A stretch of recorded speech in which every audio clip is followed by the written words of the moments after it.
G'day mates, it's time for the Train Sim World 3 roadmap update for March in 2023. And March has two H's. Or is it an X and an H? That's so weird. Anyway, let's get into it. As usual, I read this to improve the accessibility of this information for people who don't have time or perhaps can't read it directly for themselves. The birds are singing, flowers are budding, and the days are getting longer. Spring is in the air. Well, it's autumn where I am. And comes the birth of loads of new things, fluffy bunnies, Easter chicks, and of course, shed loads of Train Sim World goodies. And supermarkets bringing out stuff for Halloween because, hot cross buns weren't enough.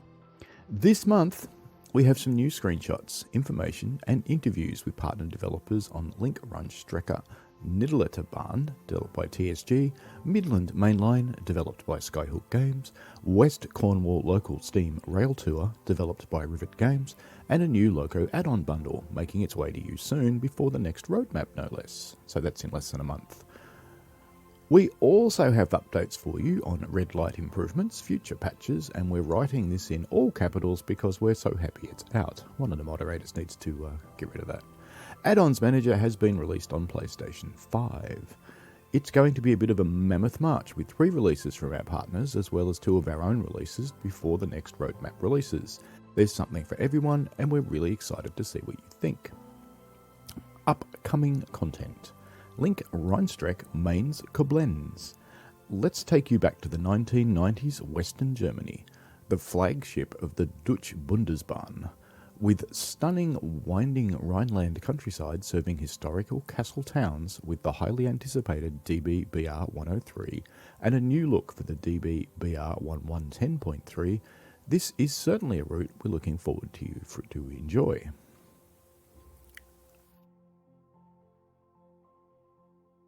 They're not kidding about castles on the route. That's literally on the route.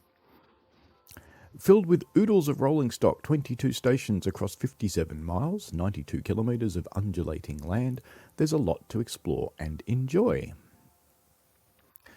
So they've got the Linke Rheinstrecke route map. The stations are Koblenz, Hauptbahnhof, Rennes, Spey, Boppard Hauptbahnhof, Boppard Bad Salzig, Boppard Herzenach, St. Goa, Oberweisel. Oh, that sounds like a great name for a YouTube channel. Oberweisel. Bacharach. Niederhambach. Trecklinghausen. Bingen Hauptbahnhof. Bingenstadt. Bingen Golschim. Gol Algershim, I guess. Ingelheim. Heidershim. Uleborn. Budahim. Mainz Mombach. Mainz Hauptbahnhof. Plenty of stations. And that is such a cool looking train. The 103 looks even more like a Volkswagen Splitty than the other trains we've had. Nice livery for it too. As far as rolling stock goes, we've got plenty featuring the DB-BR 103 in Deutsche Bundesbahn Transit Europe Express livery, the DB 110.3 in Deutschbahn Orient red livery, AVMZ and BVMZ intercity coaches with red band, N-Wagen coaches and Karlsruhe cab car in DB white and mint livery, Shims U708 and Tagged's 959 freight wagons. That's the 110 and the 103. What looks like fairly early in the day screenshot under the new Todd 4 lighting system.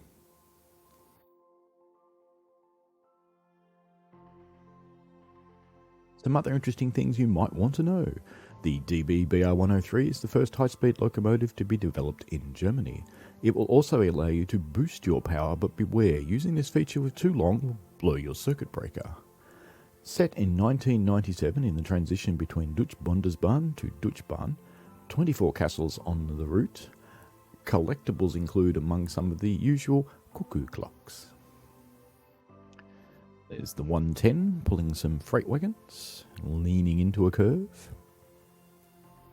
So it's not a leaning locomotive, that's just the way the track curves are laid. If you don't know, they have a cant on them. On to the timetable. Players can expect 250 playable services with an additional 51 coming from layered content. This breaks down as follows. DBBR 103 111 playable services. DBBR 110.3 100 playable services. DBBR 463 cab cut 39 playable services. The layers, we get the Ice 1 from Castle Wurzburg, 2 services, so you need to own the Castle Wurzburg route, and the DBBR 628 from Niddertalbahn, 49 services, so you need to own Niddertalbahn. And these will come with the release of Niddertalbahn. Hopefully I'm saying that right, or Mike's going to whack me.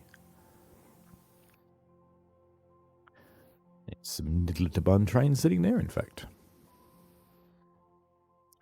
A few other areas worth noting. There will be pre-order available on Steam. More details will follow later in the week.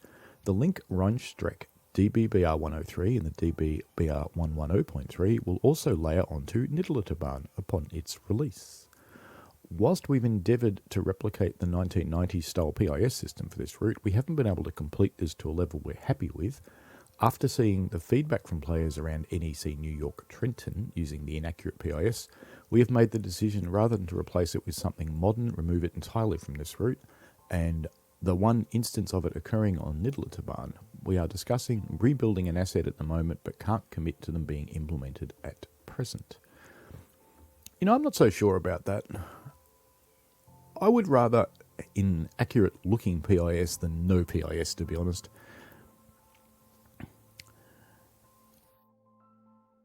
That's a seriously grubby locomotive cab. That's the fast one. The routes are quite cool, by the way. No details.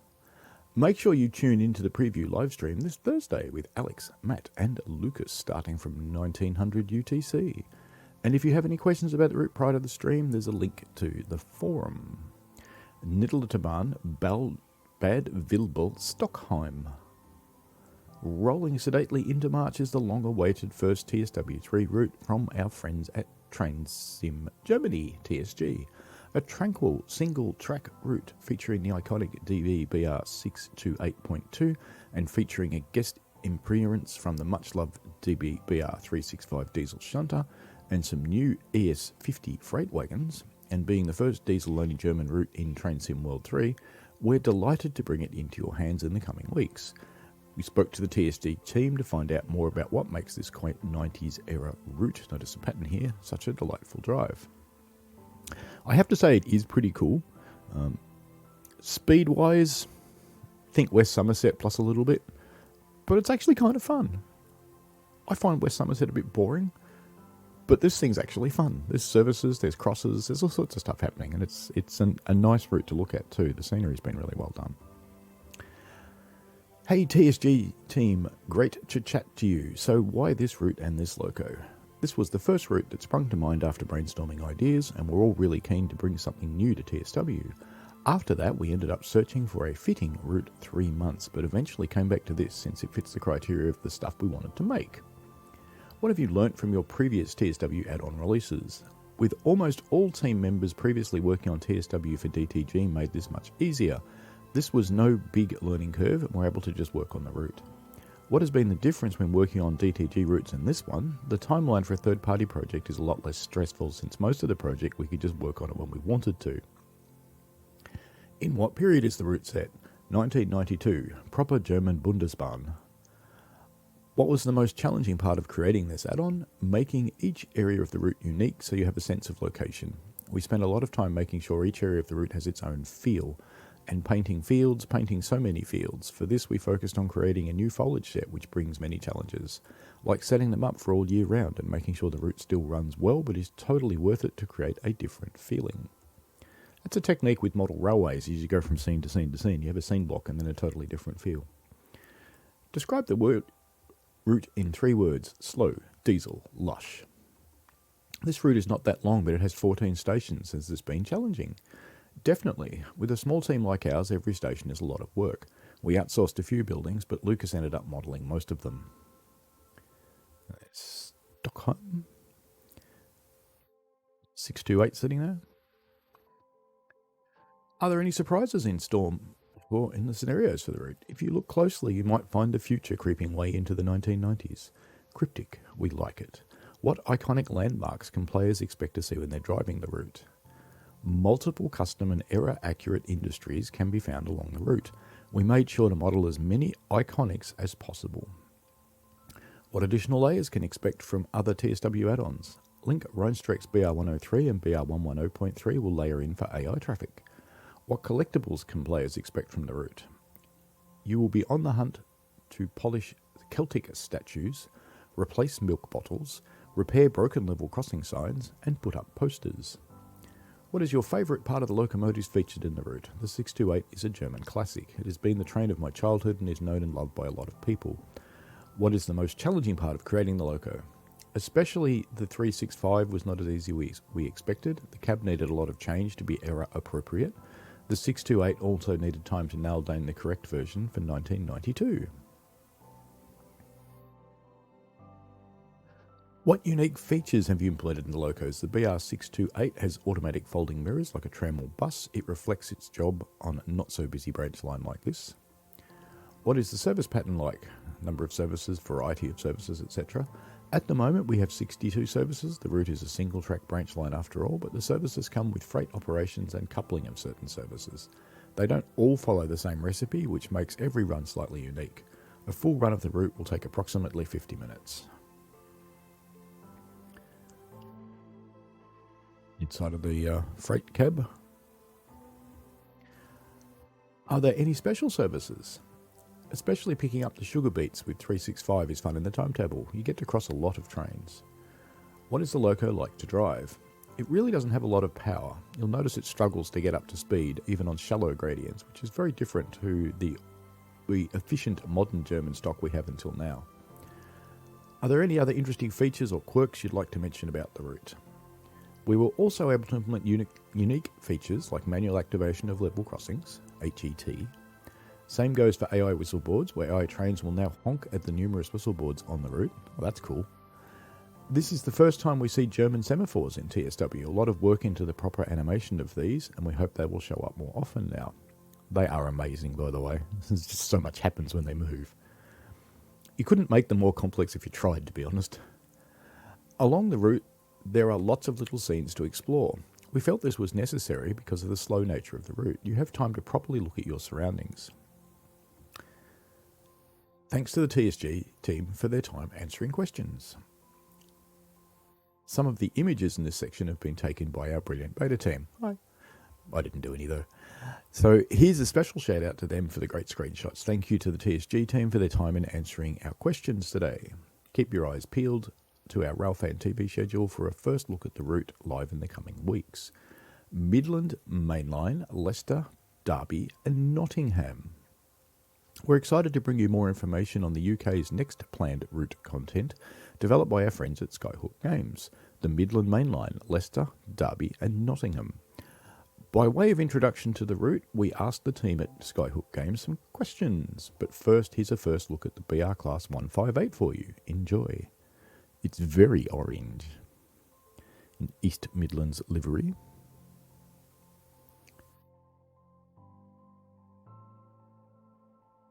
Hey folks, great to have you back. So why this route and loco? Excuse me a moment. The reason for this came down to looking at what the community would like to see. We spotted a few that suggested the Midland Mainline route, and we took an interest in looking into it further. What have you learnt from previous TSW add-on releases? There's always something new to learn and new experiences to overcome the more we do add-on content. With this being our first passenger route, there have been a lot of new challenges presented to us. What has been the difference in working on your last TSW route, Horseshoe Curve, and this one? We kind of touched on a little bit this route as a passenger route compared to the Horseshoe Curve route being freight, well, except when I run Amtrak trains on it, and that presented us with some new challenges and hurdles. Another difference, and a rather obvious one, is that we're now doing a UK route as opposed to a US, which has given us some different things to consider, such as terminology differences in words used and potential signal differences between the countries. In what period is this route set? 2019. What was the most challenging part of creating this add-on? The most challenging part really for us to get our heads around transitioning over to TSW3 and the way things needed to be done for that. Additionally, all of the new things we had yet to touch due to not doing a passenger route before, it also caused us some early headaches. This is your longest route to date. What stations can players expect to stop at en route? There are 12 stations: Derby, Spondon, Long Eaton, East Midlands Parkway, Nottingham, Beeston, Attenborough, Loughborough, Barrow upon Soar, Sileby, Syston and Leicester. Are there any special surprises in store in the scenarios for the route? You might want to keep an eye out for a 2+2 formation. What iconic landmarks can players expect to see when they're driving through the route? Ratcliffe Power Station, Loughborough Brushworks and the Red Hill Tunnel. What collectibles can players expect from the route? Train map overhead posters, picking up rubbish, fixing out-of-order ticket machines and repainting worn benches. What is your favourite part of the Class 158? After our previous work on long trains meant for haulage in the US, the motion controls were a nice change to work on. With only 3 separate controls, they are simple to use. Learning how to implement into the game for the first time was a fun challenge. What was the most challenging part of creating the locomotive? As this is our first time creating a UK locomotive from scratch, building the system for the doors and utilising the crew door controls next to them was one of the most time-consuming and complex part of development. That sounds like guard mode to me. While we had many other UK locomotives to reference, each one is unique, and getting this was key to delivering a good 158 representation. Getting to grips with developing the audio systems from scratch was also a fun challenge. What unique features have you implemented into the locos? As mentioned before, the crew doors have been implemented to control each door side and will lock and close them if the appropriate button is pressed. Linking this system into the shortcut for opening and closing the doors was a fun challenge. Our MCB switches for controlling certain lights in the saloon were a neat touch to add and makes the loco feel more functional. What is the service pattern like? It's a true-to-life pattern for the 158, 1 to 2 trains per hour. Will there be any tutorials for the loco? Yes, we have a dedicated tutorial for both classes 158 and the HST locos. Our Midland Mainline introduction uses the Class 158 and our high-speed train introduction uses the HST. What physics considerations did you need to take into account? Elements such as torque ratios, RPMs for the engine's gears and air pressures need to be assessed in order to get a more accurate simulation of the BR158's physics. Keep your eyes peeled to Skyhook's social channels for more teasers and content in the coming weeks, and we'll be inviting them into a live stream soon to show you what they've been up to before release. West Cornwall Local Steam Rail Tour. We've not provided you an update on Rivet Games' next release for a little while, so we thought we'd provide a little more information in the form of a quick summary of what you can expect from the team at Rivet. Scroll down for screenshots. The post-release patch for ScotRail Express Edinburgh Glasgow has just been released, and you can find out more details about it here. I'll record something separately for that. We announced our latest add-on at the beginning of January. Now we're happy to share more information with you. The West Cornwall Steam Rail Tour will arrive in TrainSim World this month. Now we've got the Cornish Riviera Express down at the beach. Kind of cool. Nice livery. Maroon. Pretty sure I had that livery as a train set at some point in my train set career. I think TT gauge. This pack will take you on a variety of steaming adventures on the West Cornwall local route. Expect challenging rides with the LMS Jubilee between Penzance and Austell in 2 all-new liveries, crimson, red and black. We've also retrofitted the LMS Jubilee with an AWS system, a speedometer and an updated battery-powered taillight, replacing the old lanterns. Watch out for the custom headboards you can toggle. The hilly nature of our West Cornwall route will present you with a true challenge. You might want to have a look at our upcoming tips and tricks video on how to drive a steam locomotive properly. It is a little bit of a challenge because they're kind of steep. I'll probably do some tutorials as well, I guess. Included in this pack are 5 scenarios and 4 services on West Cornwall Local. We also brought the LMS Jubilee to our Edinburgh-Glasgow route. There's a new rail tour service waiting for you with the Black Jubilee, as well as 2 new rail tours with the Class 37/5. The best thing about it, the only add-on required is our West Cornwall Local route, nothing else. So in other words, if you don't have Spirit of Steam, you still get the steam engines and don't have to layer in a 37 either. So it all comes with the route, which is cool. Well, it comes with the pack for the route. Oh, and if you're still in a festive mood, hey, why not? There's a festive scenario included with the coaches wrapped in Christmas lights. Both the red and black livery of the LMS Jubilee are also available in festive theme, with a little extra surprise in the cab that'll make you feel even more festive. It's a Christmas light ensconced train. I wonder how they stay on the train and don't get smashed up. Oh well, don't go fast. Lights from inside the train. I reckon they sway around all over the place. But anyway, if this sounds like a bit of you, and keep an eye out for Rivet's social accounts for more information, helpful videos and other good stuff. Loco Add-on Bundle 2 Introduction. New to the roadmap is our next Loco Add-on Bundle, adding to your train sets on Southeastern High Speed, Castle Wurzburg and Cajon Pass, and providing a different gameplay experience. Interested to find out more? We asked James, our product assistant, to give you the lowdown. With the Loco Add-on Bundle 1, we brought added variety and operational interest to each of the 3 routes. Seasonal leaf-busting services were added to Southeastern High Speed, heritage traction was revived on Cajon Pass, and more night freight opportunities raced their way along Castle Wurzburg. We wanted the opportunity to add yet another flavour to each route, and another trio of packs on the way. Welcome to Loco Add-on Bundle 2. First up, adding the more modern scene on Cajon Pass is the SD70ACE, now supporting iconic BNSF livery. Complementing the ES44C4, the SD70ACE brings more 6-hour road power to the heaviest of trains, increasing variety and offering a different perspective of the stunning Californian scenery. The BNSF SD70ACE features exterior model changes to reflect the specification of the fleet ordered by the Class 1 Giant, and comes paired with additional freight cars so you can operate different types of trains over the pass.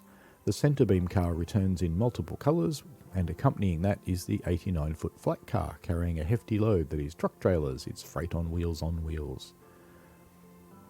For Germany, this time we're adding splashes of colour to the passenger scene. You can ride with pride by the Railbow DB BR403 ICE3 with the pride flag running down the whole length of the train. The BR403 number 402022, named München, had its usual DB stripe replaced with its colourful rendition to celebrate the 10th anniversary of Railbow, DB's staff-led Pride initiative.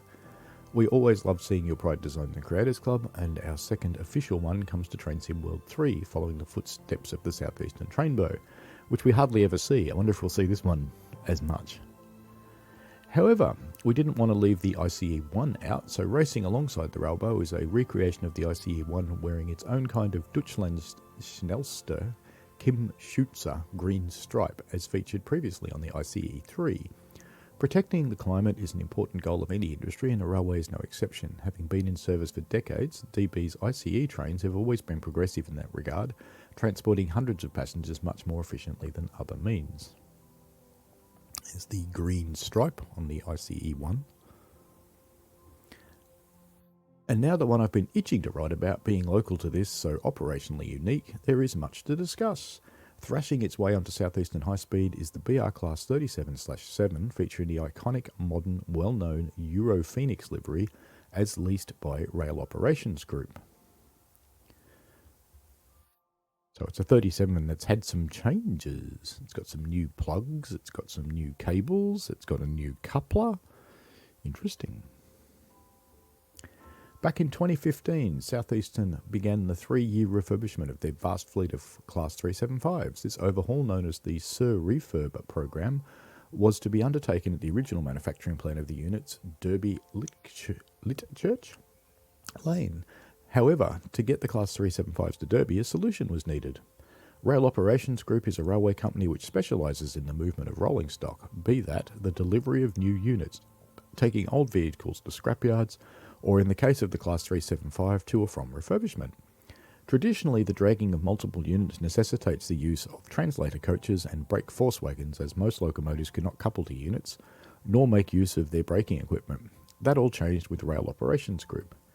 Using Class 37 locomotives owned by Euro Phoenix, ROG are able to drag units such as the Class 375 with no additional vehicles, and this vastly improves the efficiency of movement operations.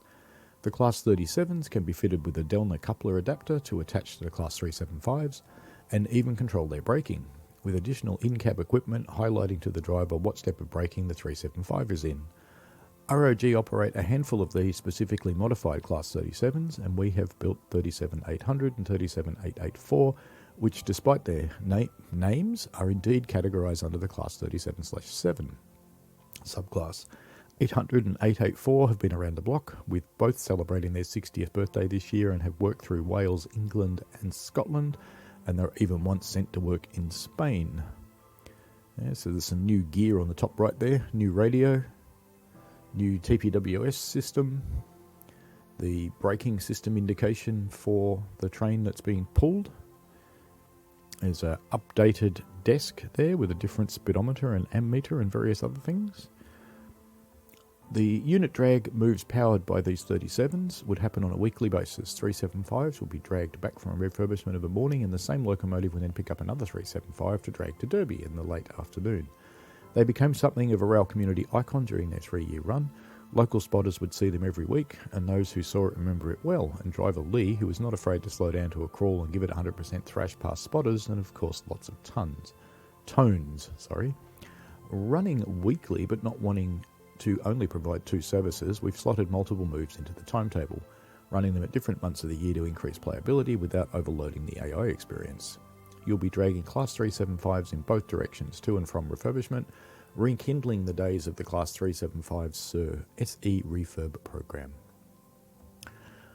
What is a refurbishment program with nothing to be refurbished? Accompanying the Rail Operations Group Class 337/7 is the Class 375/9 in the old southeastern white livery, featuring pre-refurb details such as the grey stripe, yellow doors, older decals and subtly different interiors.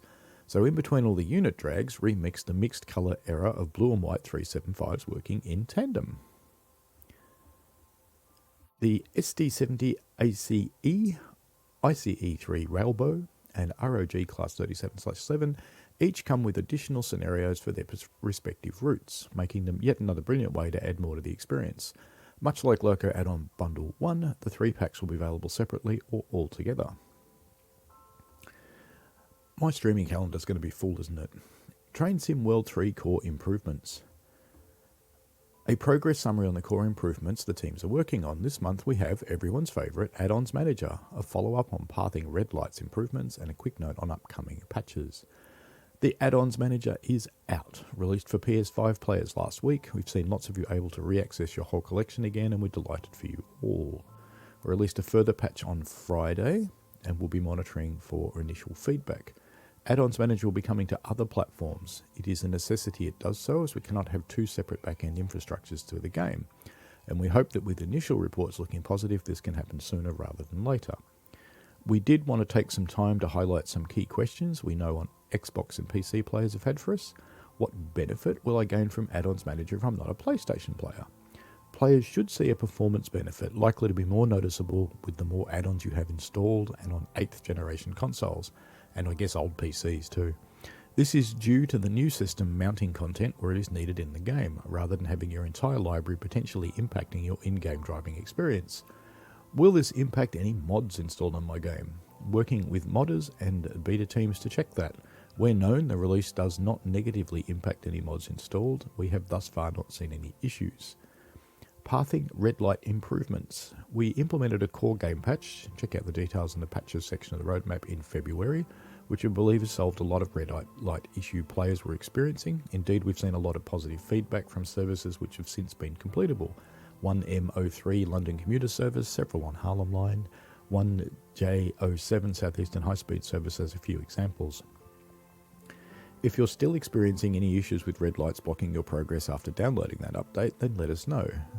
The next step is investigating individual issues with each improvement has not caught. I found one on Boston and gave reprojection deal the other day.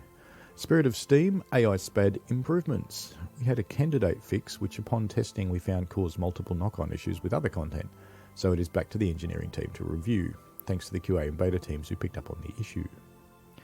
Patches, review and upcoming. Here's a quick summary of the content of the patches released in the past month that you might have missed. 20th of Feb, red light improvements, Boston Providence improvements, including complete re-signalling and TSW3 lighting and skies. Thank you to Cactus Juice, aka Brandon, for the signalling in Boston. It's excellent. Sherman Hill improvements, including TSW3 lighting and skies, plus turntable scenery improvements. Streaming that this weekend. 21st of Feb, Day 1 patch for American content. 28th of Feb, PS5 add-ons manager. 7th of March, Edinburgh Glasgow post-release improvements. I'll do a separate article for that. West Cornwall local scenery improvements. US content post-release patch. The exact content of these patches are to be confirmed, but we've selected highlights where possible. They are by no means the only patches to be released. We wanted to provide an update on some of the more pressing upcoming releases. So this stuff's not quite out yet. Probably on the way. New York, Trenton, Sunnyside Yard overhead line equipment improvements. Access and ALP46 introductions are now completable. Improved passenger behaviours in New York Penn. Fixed issue that could cause access to suddenly disable and report odd speeds like 69 miles per hour, sometimes causing emergency brakes. Improved collision and door behaviour on bilevels. Ensure CSS is always set to enabled by default. ACS 64 max speed set to 125 mile per hour. Fixed problem where the ALP46 couldn't uncouple and recouple due to bounding boxes. Speedometers increased to full range to show greater than 100 miles per hour. Boost brightness of ditch and marker lights. Improved bi-level handling of low platforms. New Jersey transit trains changed to not require acknowledgement after speed reductions. Amtrak trains still require this as per reality. Added missing access/ATC indicators to the HUD of bilevels. Fixed some ATC cab light indicators to appear in correct colours. Improved speedometer of Amfleet for easier reading. Rail driver on Amfleet's expanded the zero range to allow the throttle to be rested at zero more easily. That's good. Moved safety system audio source in bilevels to correct location so they are more audible. Some optimization of textures to improve memory usage. Amtrak's Acela Access Valid database light now shows as green, not red. The Union Pacific Heritage Collection improved flow of heritage help out. The gathering scenario set banking comms on by default. Corrected some scenario durations. They were a bit short. Special projects team update. The team have been hard at work on the below, working closely with our partners, more in the partner program section. Whilst we don't have a substantial update for you on these projects, here's a quick summary. HST livery designable. Compatibility is going through final testing. TSW3 preservation crew updates are awaiting a suitable release build. DBBR187 audio improvement. Special projects team have taken this on, but progress is slower than we'd like it to be at present. Rivet, was it Rivet or Skyhook? I can't remember which one of them built that, but they actually did do some really good changes to the BR187, so it's not awful anymore. It's okay now. So, do we need it to be fixed? I don't know. Guess. Some people are excited about it. Third-party developer partner program update. We provided some substantial updates from some of our partners in the upcoming updates section of the roadmap, but here are some quick notes on our other partners whose projects are further out from release. As ever, as they develop and move closer to release, we'll share more information with you. Just Trains. We're in the process of reviewing scenery and have linked them into TSW auto testing framework. The team at Just Trains are well underway with the scenario and content development. Whilst this is all great news and positive progress is being made, we're still a while off and more details being ready for their upcoming content. Alan Thompson Simulations. The track has been laid for the first route, which is being reviewed now by the Special Projects team. They're also getting training on creating gameplay for TSW. Union Workshop are in the early stages of developing the track system for their content. And Matt kinda let slip on the stream that it's narrow gauge. That might help you figure it out. He said meter gauge, and then he backpedaled and said 3'6", but it's narrow gauge, clearly. That might help figure out which routes it is. Have to go hunting. Train Sim World Roadmap Dovetail Games releases. These are forthcoming add-ons that are being developed by Dovetail Games. Where the details are still being finalised for release, we are including the ID code when possible. So we've gone through all of these. We know what they all are. That's fine. Partner program releases, we've gone through all of those, also fine. Core features, we've gone through all of those already. Miscellaneous, projects that players notice but don't fall into other categories. Rush Hour Passenger System for London Computer, so that's still not out. TSW2 and 3 Spirit of Stream manual fireman functionality, that's probably a fair way away, I guess. Special projects team, and they're the same as last month, I think. We'll go through them anyway. The HST livery designer functionality, that's almost out. DB187 audio improvements, Scottish commuter, Hopstreak Hamburg Lubeck, including timetable update, Ryan Ruhr Austin, 2022 Bakerloo timetable, Long Island Railroad, Peninsula Corridor. And there are further improvements to come on both of those. Oakville Subdivision, LGV Mediterranean E. Preservation crew updates will continue after the launch of Train Sim World 3. There's a bunch of stuff removed because it's out, and that's it for this month. That's been quite a big one with quite a lot of information. That's almost half an hour of reading. That's a lot. No wonder my throat hurts. Anyway, thanks for watching. Hopefully you're still here. Hopefully this has been useful for you. Chuck any questions down below, and we shall see you later. Bye now.